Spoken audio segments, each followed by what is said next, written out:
दोस्तों, हर हर महादेव। आज की कथा द्विजेश्वर अवतार। नंदीश्वर बोले, हे तात, भद्रायु राजा, जिस पर भगवान शिव ने ऋषभ रूप में कृपा की थी, की परीक्षा लेने के लिए ही भगवान शिव ने द्विजेश्वर अवतार धारण किया था। ऋषभ के प्रभाव से अपने शत्रुओं पर विजय पाकर भद्रायु सिंहासन पर आरूढ़ हुए। उन्होंने राजा चंद्रागन की पुत्री सीमंतिनी से विवाह किया। एक समय राजा भद्रायु बसंत ऋतु में अपनी पत्नी सीमंतिनी के साथ वन विहार करने गए। तब भगवान शिव पार्वती उस दंपति की धर्म निष्ठा की परीक्षा लेने हेतु उस वन में पहुंचे।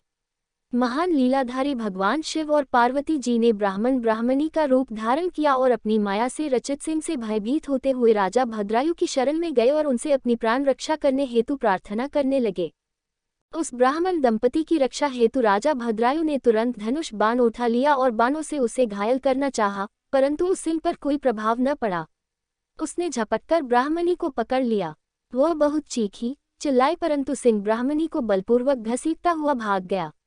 अपनी पत्नी को सिंह द्वारा ले जाए जाने पर ब्राह्मण बहुत दुखी हुआ और रोने लगा और राजा भद्रायु से बोला, हे राजन, आपके बड़े बड़े आयुध कहाँ हैं? तुम्हारे पराक्रम का क्या फल है? क्या आप जंगली जानवरों के आघातों से भी दुखियों की रक्षा नहीं कर सकते? दीन दुखियों की रक्षा करना राजा का परम धर्म होता है। फिर आपने अपने क्षत्रिय धर्म का पालन क्यों नहीं किया? आपने अपने कुल का धर्म ही नष्ट कर दिया है। जो दुखी और शरणागतों की रक्षा नहीं कर सकता, उसे जीने का कोई अधिकार नहीं है। कृपण, अनाथ और दीन दुखी की रक्षा करने में असमर्थ मनुष्य को जहर खा लेना चाहिए या अग्नि में जल जाना चाहिए। उस ब्राह्मण द्वारा कही गई बातें सुनकर राजा भद्रायु को बहुत दुख हुआ। वह अपने दुर्भाग्य को याद करके शोक में डूब गया। उसने सोचा कि आज मेरा सारा पौरुष नष्ट हो गया। आज मैं एक असहाय ब्राह्मणी की रक्षा नहीं कर सका, इसलिए मुझे घोर पाप लगेगा।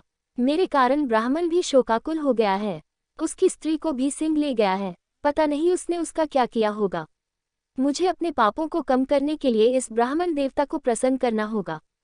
यह सोचकर राजा भद्रायु उस ब्राह्मण के चरणों में गिर पड़े और बोले, हे ब्राह्मण, मुझे क्षमा कर दीजिए, मैं आपकी पत्नी की रक्षा नहीं कर सका।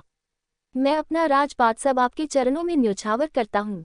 यह सुनकर वह ब्राह्मण बोला, भला मैं ठहरा भिक्षा मांगने वाला एक ब्राह्मण, मैं तुम्हारे राजपाट का क्या करूँगा? इसलिए यदि तुम वाकई मुझे कुछ देना चाहते हो तो अपनी पत्नी मुझे दान में दे दो। ब्राह्मण की बात सुनकर राजा भद्रायु ने कहा, ब्राह्मण, पराई स्त्री का उपभोग तो महापाप है, उसका प्रायश्चित भी नहीं हो सकता।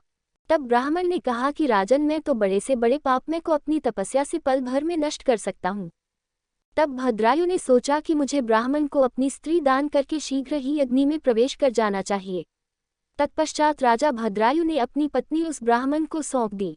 उसके बाद उन्होंने अग्नि प्रज्वलित की और स्नान कर देवताओं को प्रणाम करने के पश्चात उस अग्नि की 3 बार परिक्रमा की। फिर त्रिलोकीनाथ के भगवान शिव का ध्यान करने लगे और उन्हीं का स्मरण करते हुए जैसे ही वे अग्नि में प्रवेश करने लगे, वैसे ही द्विजेश्वर रूपधारी भगवान शिव वहां प्रकट हो गए। भगवान शिव के 5 मुख, 3 नेत्र, पिनाक और चंद्रकलाधारी सुंदर स्वरूप, जो कि करोड़ों सूर्यों के समान प्रकाशित था, देखकर राजा भद्रायु आनंदमग्न हो उठे। उन्होंने दोनों हाथ जोड़कर शिवजी को प्रणाम किया और उनकी स्तुति करने लगे। राजा भद्रायु की स्तुति सुनकर भगवान शिव पार्वती बोले, हे भद्रायु, तुम्हारी शिव भक्ति से मैं बहुत प्रसन्न हूँ। तुमने सदा मेरा भक्तिभाव से पूजन किया है, अतः तुम अपनी पत्नी सहित मुझसे वर मांगो। आज मैं तुम्हारी मनोवांछित अभीष्ट वस्तु प्रदान करूंगा। मैंने ही तुम्हारी परीक्षा लेने हेतु ब्राह्मण का रूप धारण किया था। ब्राह्मणी के रूप में स्वयं देवी पार्वती थी और वह सिंह मायावी था। तुम अपनी परीक्षा में सफल हुए हो राजन। कहो, क्या चाहते हो? भगवान शिव के ये उत्तम वचन सुनकर राजा भद्रायु बोले, हे देवाधिदेव भगवान शिव, आप सबके परमेश्वर हैं। आपके स्वरूप के साक्षात दर्शन पाकर मैं धन्य हो गया हूँ। मैं सकुटुंब आपके श्री चरणों की भक्ति करना चाहता हूँ। मैं, मेरी रानी, मेरे माता पिता आपके सेवक बनकर आपके श्री चरणों में रहें। रानी कीर्तिमालिनी ने भी अपने माता पिता के लिए भगवान शिव का लोक मांगा। दोनों को वरदान देकर महादेव जी पार्वती जी सहित अंतर्धान हो गए। राजा रानी अपने नगर लौट आए। फिर 10,000 वर्षों तक राज्य करने के पश्चात वे दोनों भगवान शिव के धाम को गए। इस परम पवित्र पापनाशक कथा को जो कोई सुनता अथवा पढ़ता है, उसे इस लोक में सब भोग ऐश्वर्य प्राप्त होते हैं तथा अंत में भगवान शिव के लोक को जाता है।